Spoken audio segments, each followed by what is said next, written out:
couple of things to talk about today. I've been trying to work out which cone we're in today. There's a lot of vastness and there's kind of a lot of entanglement. And then Jordan comes up with this great idea. Well, you read Seamus Heaney's Given Note, which is the poem I read. And what happened to it? And I'll play the pipes. And I thought, that's an offer that's hard to refuse. And I'll read the Given Note again, without a drone behind. On the most westerly Blasket, in a dry stone hut, he got this air out of the night. Blaskets are these little sort of, fishermen would make camps on there sometimes. Occasionally people would scrape out a living there for a little while. But it's very desolate, windswept, wave-swept places. And an air is a melody. And an air is a melody, if you don't know that. An air is you got this song, actually out of the air. And strange noises were heard by others who followed, bits of a tune coming in on loud weather, though nothing like melody. He blamed their fingers and ears unpractised, their fiddling easy, for he had gone alone into the island and brought back the whole thing. The house throbbed like his full violin. So whether he calls it spirit music or not, I don't care. He took it out of wind off mid-Atlantic. He took it out of wind off mid-Atlantic. Still he maintains from nowhere. It comes off the bow gravely, rephrases itself into the air. Jordan, do you want to say a little bit about because there's a whole history where boats going by thought it was fairies or maybe humpback whales or both? Yeah, the poem is actually about the tune that I played. Can you hear him? Yeah. Can you hear me okay? The tune is called, I won't pretend to speak Irish, but it's called Port na Buca. Port being, it means, in this case it means music. It can mean jig specifically in Irish music, but in this case it just means music na of Buca, which are the fairies or spirits or ghosts. So the story is that there was a fiddle player on one of these Blasket islands who was going from one island to another, and it was the middle of the night. There were three of them on the boat, and this melody just started floating through.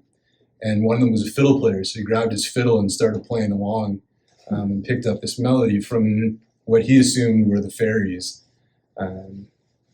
It's been theorized that it might have been humpback whales, but I'm going with fairies. That would be Well, maybe they were singing to each other. It was a band. The fairy backup singers. So when he refers to one of the last lines, he may call it spirit music, but I don't care. That's referring to the name of the song, the air, the music of the spirits or of the fairies. Thank you. I guess that's, yeah. Is there more? I don't think so. Well, it's nice to hear the pipes. The last thing I might say is that, sorry, there is one more thing. That tune is unique, fairly unique, in that there isn't really a structure to it. There's kind of two parts, and they float in and out of each other.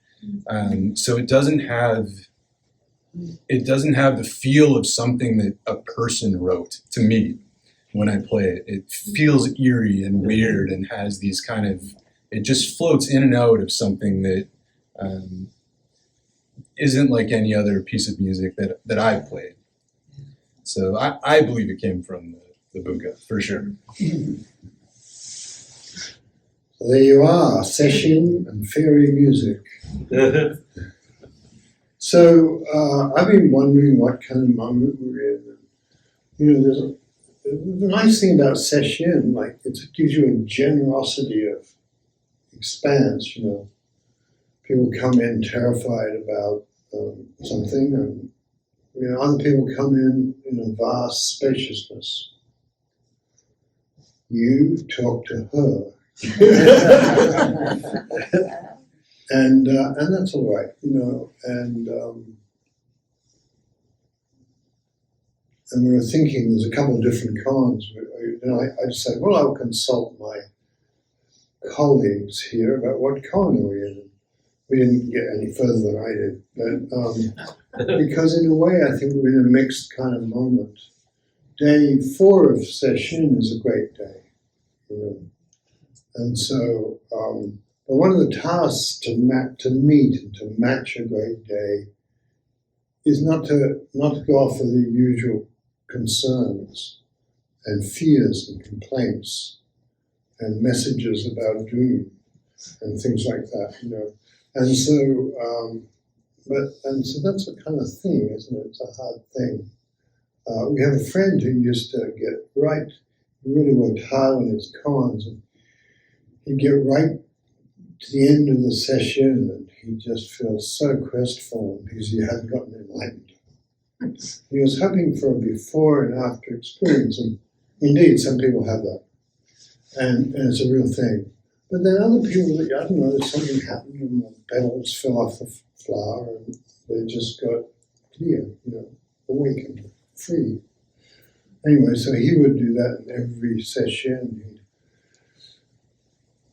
He'd think how disappointed he was, how unsatisfactory he was as a Zen student, and how unsatisfactory his life was.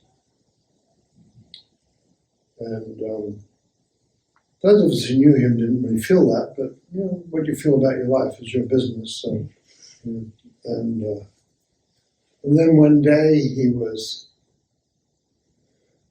actually we were singing in Sesshin. I was getting well into Sesshin.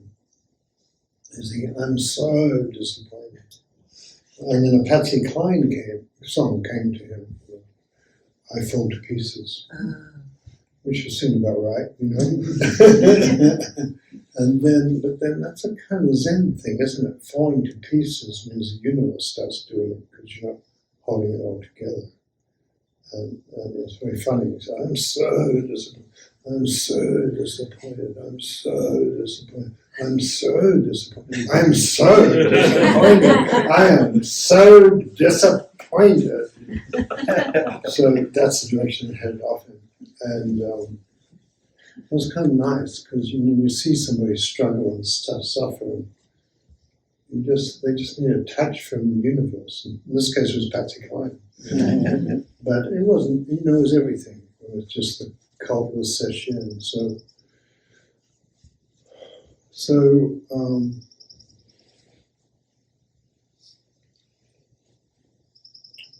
there are two koans keep coming to my mind.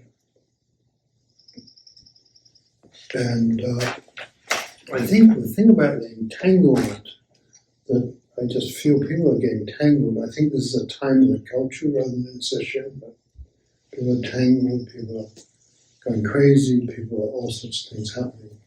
People are disturbing the nuns who then get disturbed about us, you know.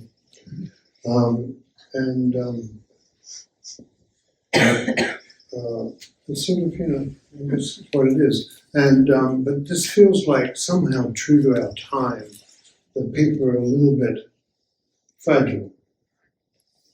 And I think it's our job not to be. You know, I mean, to the extent you can not be, but, you know, when you're feeling fragile, cut it out, knock it off. Don't do it. Do not amplify the difficulty. One of the things about a Zen person is there might be a storm going on, but you're here. And the only songs you have may have to come from fairies and humpback whales, but you know, be grateful. for your songs. So here's one of the koans that I thought of, and it's about the chaos of things, you know. And it's great Gui Shan from Mount Gui, and he was a cook at his teacher's temple, and he got given the legend of Gui Shan has fairies in it. He got given a fortune teller came to his Taoist, really a Taoist master. It was a friend of his Zen teacher, and came to visit. And he said, you know, I've come to tell you this, I found this place, incredibly good omen for founding a temple. It's way out in the sticks, but so anything that happens there would just be marvelous. And so, so who should I point to? I don't know, you're the Zen teacher. And so he calls in the head monk, and the fortune teller looks in, and it doesn't look good, you know. And he says, so cough, and go, and he says, no. But it's good to know that there's ancient and reliable ways of selecting and at that moment, the head cook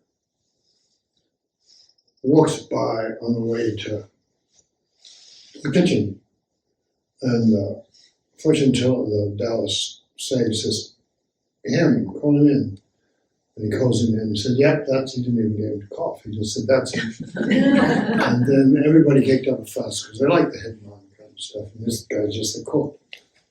What do you think this is? You know? And in Australia, we said, what do you think this is? Bush week? You know? Things happen the way they do out in the bush where there's no, I don't know, it's just bush. And so they have this contest to see if the head monk or Gui Shan should go and set up a new monastery. And so the teacher, Bai Jiang, isn't it Bai Jiang? Yes. No. Yes. Yes. Thank you, Dave. Bai Jiang was a little guy in a big, tall student. Well, this is another student. And anyway, Bai Jiang has, he just puts a water bottle in the courtyard and calls everyone around and says, don't call it a water bottle, what will you call it? And the head monk says, you can't call it a wooden sandal. And the teacher then, it's kind of playing it safe. I mean, like, sure, take a risk. So anyway, he's a head monk type, right? And so he does that. And he says, you can't call it a wooden sandal, or a wooden clog, or a wooden slipper. And then he turns to Gui Shan, and Gui Shan just walks out and kicks over the bowl and goes back to the kitchen. And he says, that's the guy who's going to open it. And so Gui Shan sets off to the place. And you know, the deal is there's usually a village nearby. And you find the village and you say hello. And ask them, will they help feed you for maybe the first year while you get growing rice or, you know, cold cotton millet or whatever you can grow there. And he finds this place, and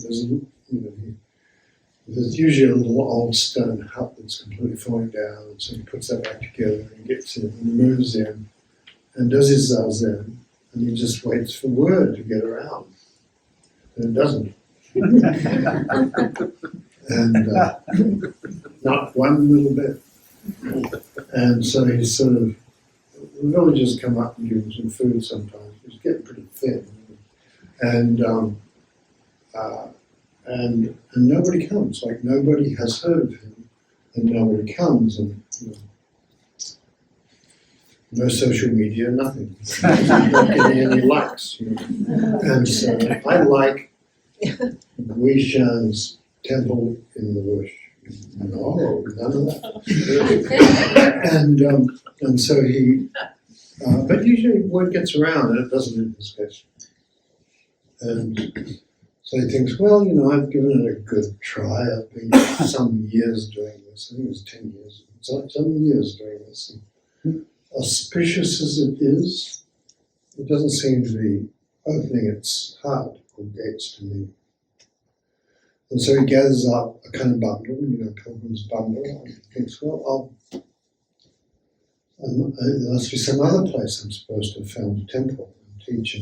And he just turns and he got a robe with big sleeves on it, just catches on a twig or something. And it doesn't come with us. He turns around and there's a tiger holding his sleeve.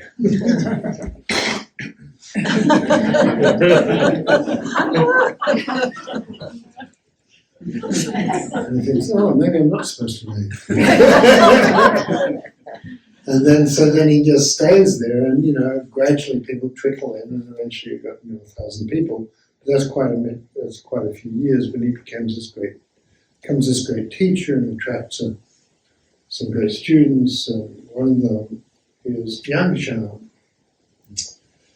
And so Guishan says, if somebody, and they were known as friends. Like, sometimes there's a very strong, in Chinese, very strong hierarchy, but sometimes there's not, And these people were known as, it was the way of the friends, their way. And they were founded one of the great 5 schools, and so everybody, respected Guishan and then Yangshan. And Guishan asked Yangshan, so they'd be having conversations, said, if somebody suddenly said all sentient beings just have active karmic consciousness, just driven by events and pop songs in their heads and whatever's going on in your head. I was wrong, I was bad, he was wrong, she was bad, all that stuff. All sentient beings just have active karmic consciousness, boundless and with no foundation to rely on. So look inside. How's it doing? How's your boundless karmic consciousness today, eh? So it's sort of interesting, isn't it? And it says, but with no foundation to rely on. If I can find my translation of that, because I know it's better, but it's in my head properly. Oh, here we are. Suppose that out of the blue, Guishan asks, it's just like we're walking along, ask one of the teachers, someone asks you, all sentient beings have only karmic consciousness, boundless and with no foundation to rely on. If you look inside, as I pointed out, this kind of describes it. Yeah. And of course, that's what Bodhidharma said, vast emptiness. What is the first principle of the holy teaching? Vast emptiness, nothing holy. So,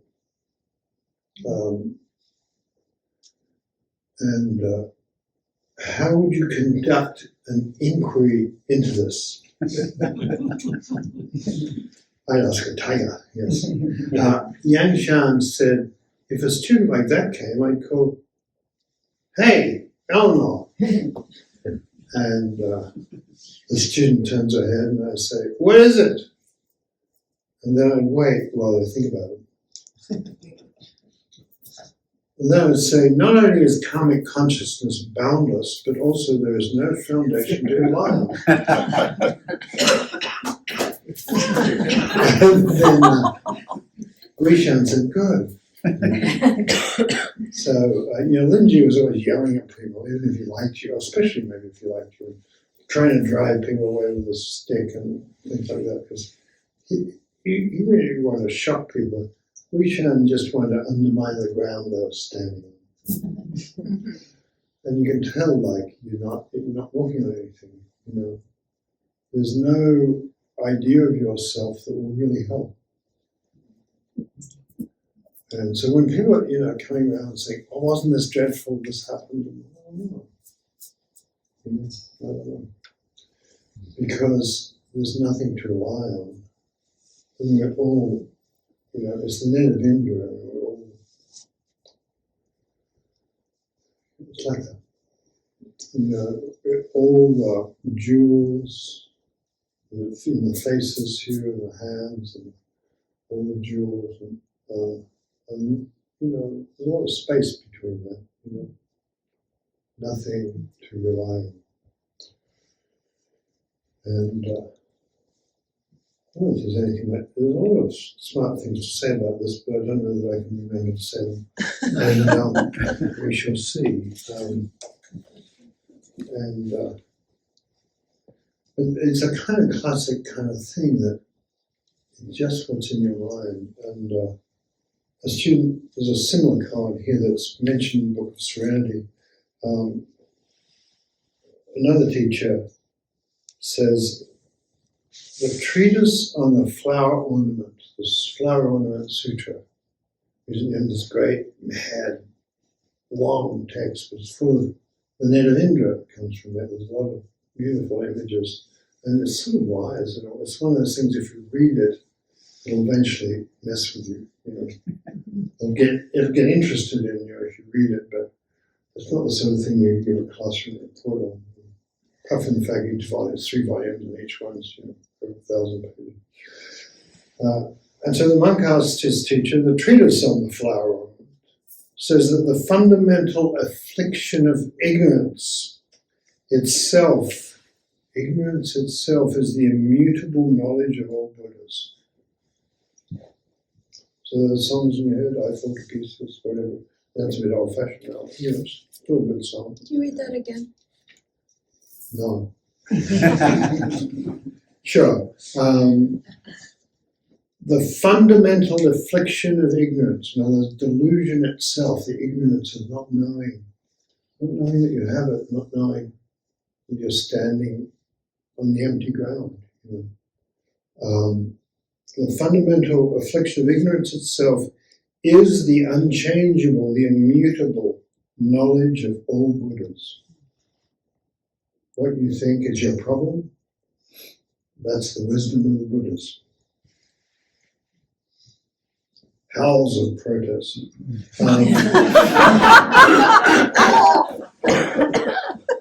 That can't be. What about mindfulness? Buddha didn't care about that, actually. And the guy's asking for it. He said, I find this principle is most profound and mysterious and extreme, difficult to comprehend. How can the immutable ignorance be the fundamental wisdom of the Buddhas?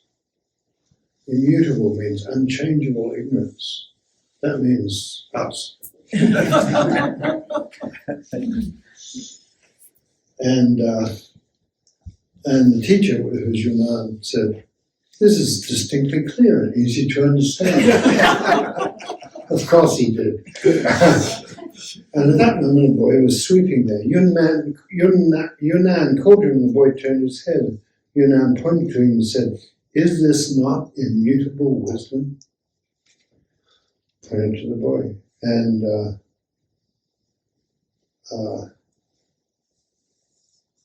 the boy looked around, who's he talking to? And Yunnan said, is this not fundamental affliction? Is this not fundamental ignorance? And the boy's bewilderment, the monk's hesitation are no different.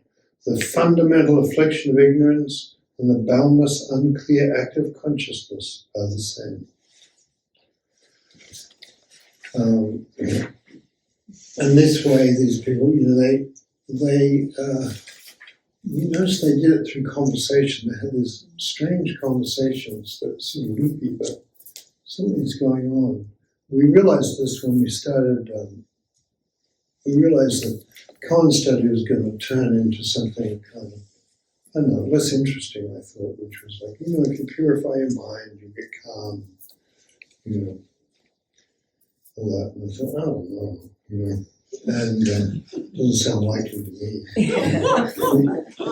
And so we studied Koans, where it says, the real nature of ignorance is the very body of the Buddha.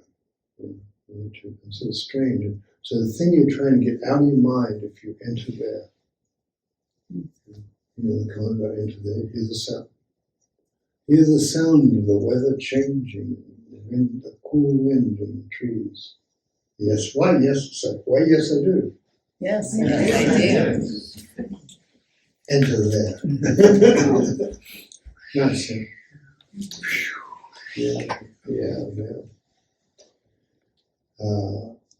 Hear the sound of the fairy music from the Blaskets. Enter there. And so,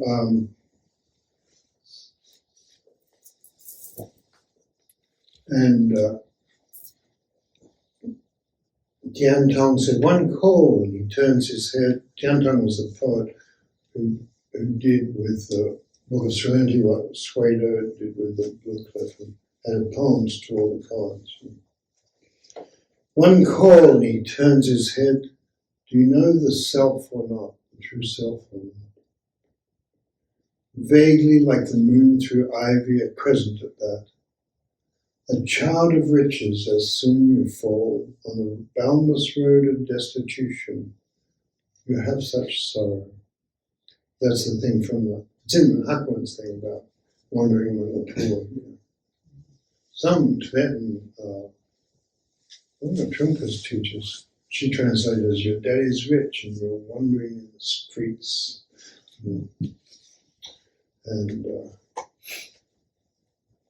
And so it's like we have the riches of, and you take a walk. I notice people sitting in the courtyard, or listening to the wind, or watching the. Yes, that's it, isn't it? Boundless riches. It doesn't really matter what happened yesterday. Boundless riches. The hummingbird flies through the fountain.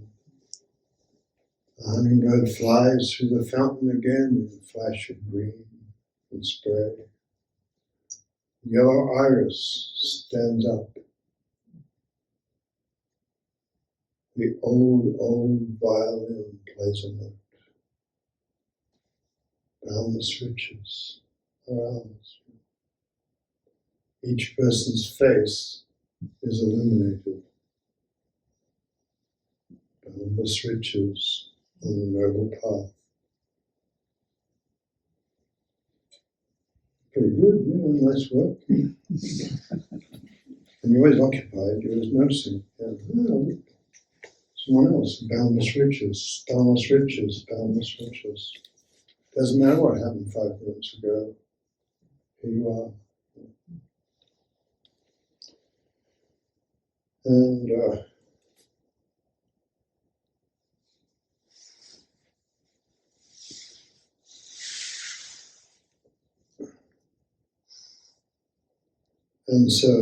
then there's all this the book is anything but just this whole lunatic series of lunatic stories.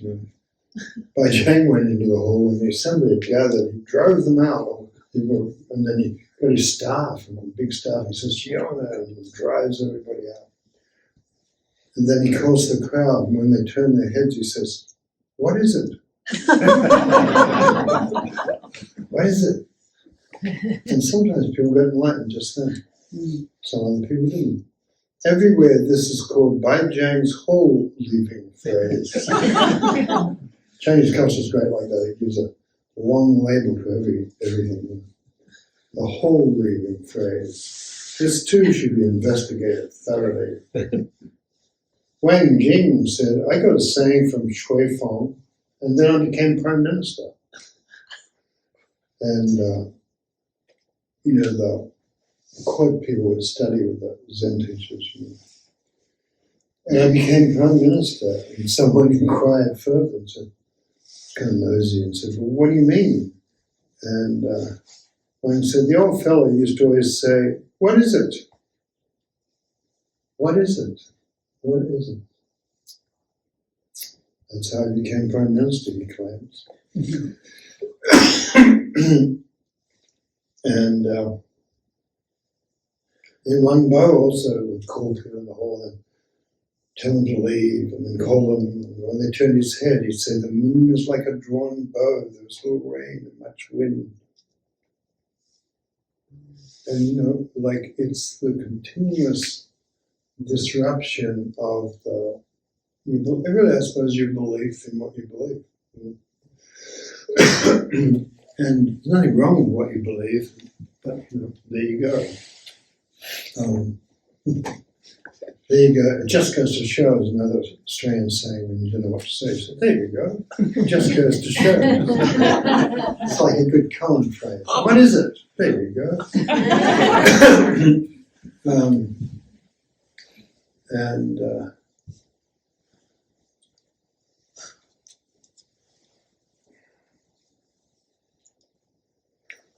So I suppose that's all I'm going to say about that. And how are we doing for time here? Well, the other thing I think is some of them are rather that wonderful disruptive thing of Gui Shan. The person turns their head and says, "Look, there's the activity, the fundamental activity, not just of the Buddha, but of the universe." When you turn your head, when you hear something, the universe has got this little theatre piece going where it says, "Look, I'm the universe." And so, "Look, there's the universe." And it says, "But I'm that too." And it's like that head is on a stalk and looks back at itself. So the universe is listening to the universe and performing the universe and becoming the universe. And consciousness is doing that. So, I don't know, it's sort of a great thing. And so the disorderly consciousness, you notice that in Sesshin it gradually, if you basically in Sesshin you just get too tired of defending it off, right? The songs sink a little bit, or your plan to be wise turns into just survival.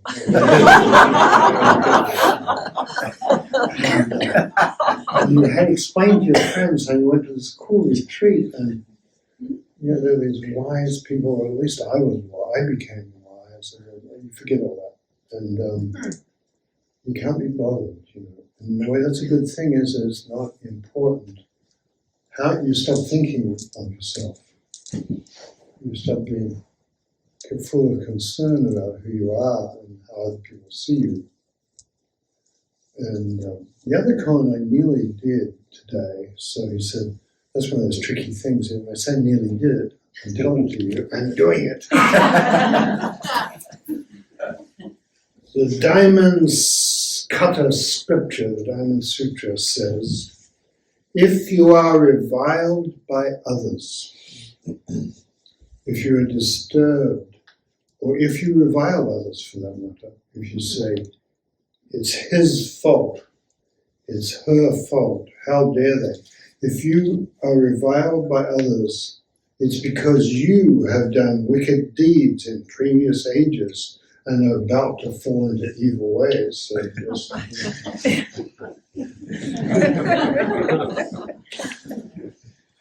yeah, I mean,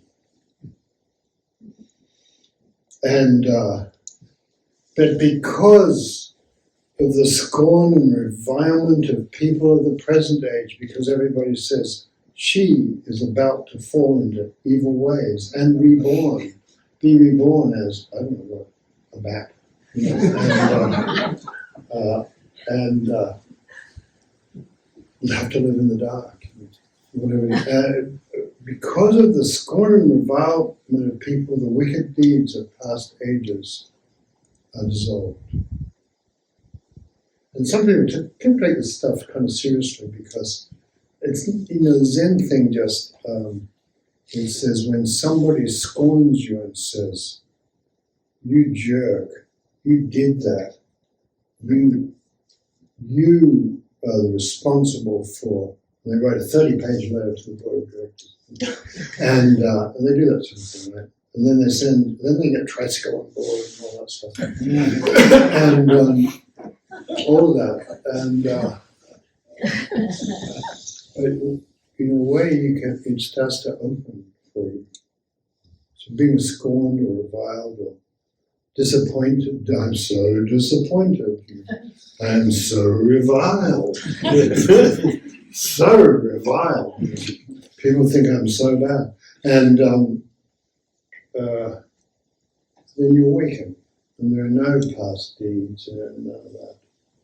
I think the story I was going to tell you was kind of interesting when I was teaching in Bhutan. The Tibetan teacher was supposed to come, couldn't, but then they dragooned an Australian nun, a Tibetan, a Gelugpa nun, who was a student of, I don't know, Lama Zopa, I think. And there was a Lama, I hadn't known it long ago. Some other people here had known. And anyway, and they're very interested in past karma and how it manifested and things. And so that was during one of the big fires, burned Coffee Lane and Glen Ellen and so on, quite a while ago now, but still memorable. And so somebody said, and we had thought my house was gone, but I had a friend who had a big PG&E truck and drove through the blockades to find out if my fire was kind of cool. We got contacts, She was a Zen contact, a close friend of other Zen people, and she said back, no, the front of the house got burned, but the house seems okay. That was interesting. And I was quite happy to have lost my house. And then I started thinking, oh God, what will I do? How? And then the fire came back and I said, oh God, now I'm going to lose my house. So it was one of those theory pieces that like, anyway, and somebody, well, if past karma, I called, what did I wasn't there, I waited like I was out of the horse. What did John do that his house nearly burned? And she said, well, in a past life, he plotted to burn somebody's house. And he started it, but then he didn't really carry through all the way. He just burned it. And I said, well, good to know these things. And it was interesting. She was she was an Australian actually, and she was an interesting person. But that was very literal, I thought, And she would do, I think I'm wrong, tell me if I'm wrong. And she would do this great, she was sort of fun, this is irrelevant, but she would do, and she said, I'd been a radical feminist and then I just really wanted to be a lesbian. and she said, in Savannah, I became a nun and I got to look at Tara's beautiful breasts all day. So she'd have this whole meditation. And look, and she's in this, and look at those breasts. And then meditate, and that was her, you do visualizations in that sort of. Her visualizations I thought were unusual. But who am I to say? So anyway,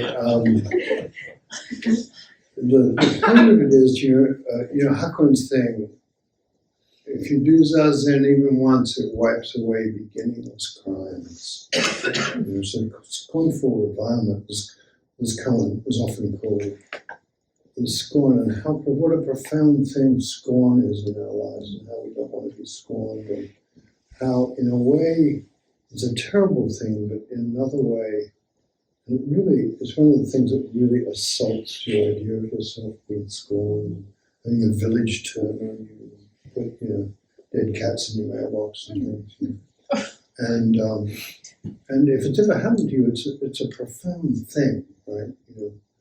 And then you get, I had pages, and I was having a million pages of Wikipedia devoted to my crimes, but it was incredibly wonderful in another way, because you just stop caring about that stuff. And do not be, the Chang Ching Ta'a, the guy who said, I studied at Guishan's place. I ate Guishan's food, I shat Guishan's shit, and worked in the garden, but really I didn't study his Zen. All I did was train an ox. for a long time how pitiful he was at the mercy of everyone's words, at the mercy of everyone's revilements and opinions about the oxes. He was, she was, and oxes, gender oxes. But anyway, though, I'm not personally under ox, but anyway, at the mercy of everyone's words, and I would have to pull the tether because the ox tried to trample the flowering rice in the middle of the way because they were growing, and so I'd have to discipline the ox. But now the ox is the white ox on the bare ground, so you will see that's just this pure sound of the change of the new moon. The ox is the white ox on the bare ground and will not go away even if I tell it to. So funny, I'm thinking here, but when did that ever stop me in the past? So the white ox on the bare ground, and so you can tell like it doesn't matter what people think of you. Are you free is what matters. Really. It doesn't matter what you think of you, so knock it off. Whatever you think of you. And my life will be a disaster if X, somebody thinks this of me. I don't know. I doubt that. And if it does, I don't know. If somebody thinks something of you, they'll come allowed to, right? And please be my guest. Think something more of me. I love being center of attention. So there's that sort of thing goes on. We're avoiding what I would think of me, really. But then I know that I'm not really anybody. I'm just a spaciousness wandering around with pop songs in my head or whatever's going on. Humpback whale songs and fairy songs with Jordan's pipes in my head. I don't know, it could be worse, So that's the empty life. It's empty. That's emptiness, and the universe expresses itself that way. And if you're feeling puzzled, women had this great thing. You're hiding the loot in your pocket, and you call yourself innocent. And the loot is Buddha nature awakening. So I have a scheme, which is I think Jordan should play this song again. Are you okay with that? Sure. Well, there we are. It's just nice to have. What's that old? Is that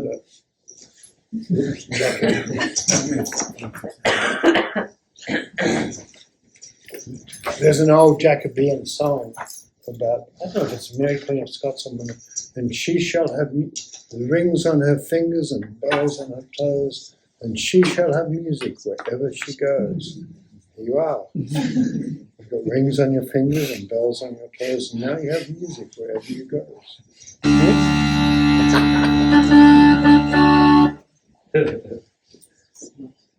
Thank you. Thank you. This is my dream.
Restore the whole.